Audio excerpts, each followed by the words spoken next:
আসসালামু আলাইকুম ওয়া রাহমাতুল্লাহ। সুপ্রিয় দর্শক মণ্ডলী, আজকে আমি আপনাদেরকে এক দুনিয়া পূজারীর পরিণতি সম্পর্কে আলোচনা করব ইনশাআল্লাহ। আমি আপনাদেরকে অনুরোধ করব ভিডিওটি শেষ পর্যন্ত দেখার জন্য।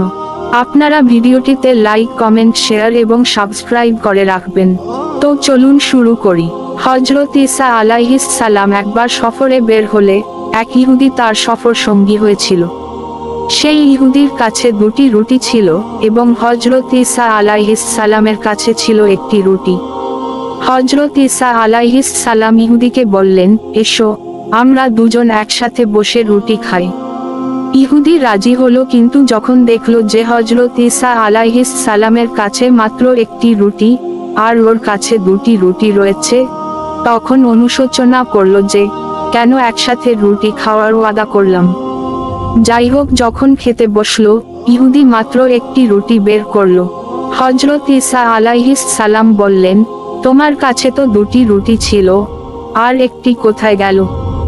ইহুদি বলল, আমার কাছে তো একটি রুটিই ছিল, দুটি কখন ছিল? খাবার খাওয়ার পর যখন যাত্রা দিলেন, রাস্তায় এক অন্ধের সাথে দেখা হলো।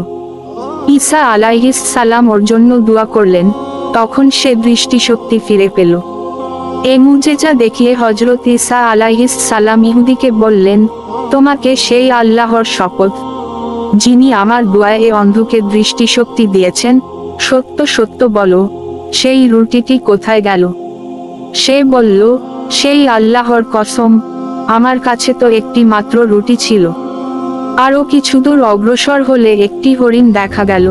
হযরত ঈসা আলাইহিস সালাম সেটাকে ডাকার সাথে সাথে সামনে এসে গেল। তিনি সেটাকে জবেহ করলেন এবং পাকায় খেলেন। অতঃপর হাড্ডিগুলোকে একত্রিত করে বললেন, আল্লাহর হুকুমে উঠে যাও। তখন সেই হরিণ জীবিত হয়ে গেল। এ মুজেজা দেখানোর পর হযরত ঈসা আলাইহিস সালাম ওকে বললেন, তোমাকে সেই আল্লাহর শপথ, যিনি আমাদেরকে এ হরিণ খাওয়ালেন এবং পুনরায় একে জীবিত করে দিলেন, সত্যি সত্যি বলো, তোমার সেই রুটিটি কোথায় গেল? ইহুদি বলল, সেই আল্লাহর কসম, আমার কাছে অন্য কোন রুটি ছিলই না। তারা পুনরায় যাত্রা দিলেন এবং এক ছোট শহরে গিয়ে পৌঁছলেন। ঈসা আলাইহিস সালাম ওখানে অবস্থান করলেন।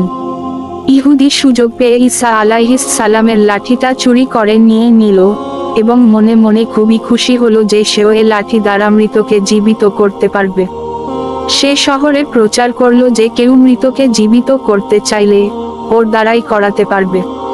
লোকেরা ওকে শহরের শাসকের কাছে নিয়ে গেল, যিনি কঠিন রোগে আক্রান্ত ছিল, এবং বলল, এ রোগ থেকে ওনাকে আরোগ্য করে দাও।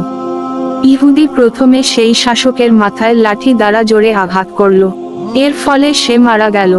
এরপর ইহুদি বলল, দেখুন, এখন আমি ওকে পুনরায় জীবিত করতেছি। এই বলে সে ওকে সেই লাঠি দিয়ে আঘাত করে বলল, আল্লাহর হুকুমে উঠে যাও। কিন্তু সে জীবিত হলো না। লোকেরা ওকে বন্দী করলো এবং ফাঁসি দেওয়ার জন্য প্রস্তুতি নিচ্ছিল। ইত্যবসরে হযরত ঈসা আলাইহিস সালাম সেখানে পৌঁছে গেলেন এবং বললেন, তোমাদের শাসককে আমি জীবিত করে দিচ্ছি, ওকে ছেড়ে দাও। তিনি, আল্লাহর হুকুমে উঠে যাও বলার সাথে সাথে সেই শাসক জীবিত হয়ে গেল এবং লোকেরা ইহুদিকে ছেড়ে দিল। হযরত ঈসা আলাইহিস সালাম ওকে বললেন, তোমাকে সেই আল্লাহর কসম, যিনি তোমার প্রাণ রক্ষা করেছেন, সত্য সত্য বলো, সেই দ্বিতীয় রুটিটি কোথায় গেল? সে বলল, সেই খোদার কসম, যিনি আমার প্রাণ রক্ষা করেছেন, দ্বিতীয় কোন রুটি আমার কাছে ছিল না। তারা পুনরায় পথ চলতে লাগলেন। কিছু দূর যাওয়ার পর 3টি স্বর্ণের ইট পাওয়া গেল। হযরত ঈসা আলাইহিস সালাম বললেন, এই 3টি ইটের মধ্যে একটি আমার, একটি তোমার এবং অবশিষ্টটি ওর, যে তৃতীয় রুটিটি খেয়েছে। সে বলল, হে ঈসা, খোদার কসম, তৃতীয় রুটিটি আমিই খেয়েছিলাম। তিনি ইট 3টাই ওকে দিয়ে দিলেন এবং বললেন, এখন তুমি আমার সঙ্গ ত্যাগ করো। সে ইট 3টা নিয়ে সানন্দে রওয়ানা হলো। কিন্তু পথে আল্লাহ তাআলা ওকে ইটসহ মাটিতে দাবিয়ে ফেললেন। নজহাতুল মাজালিস 208 পৃষ্ঠা 2 জিলদ। প্রিয় দর্শক, দুনিয়া পূজারী সীমাহীন মিথ্যুক হয়ে থাকে এবং দুনিয়ার প্রেমে আল্লাহ তার রসুলের কোন পরোয়া করে না। এ ধরনের অপরিণামদর্শীদের পরিণতি খুবই ভয়াবহ হয়ে থাকে। সুপ্রিয় দর্শক মণ্ডলী, আজ এই পর্যন্ত। ইসলামের বাস্তব গল্প ও গুরুত্বপূর্ণ বিষয়ে আলোচনা ও সুন্দর ভিডিও পেতে অবশ্যই লাইক, কমেন্ট, শেয়ার ও সাবস্ক্রাইব করবেন। পুরো ভিডিওটি দেখার জন্য ধন্যবাদ।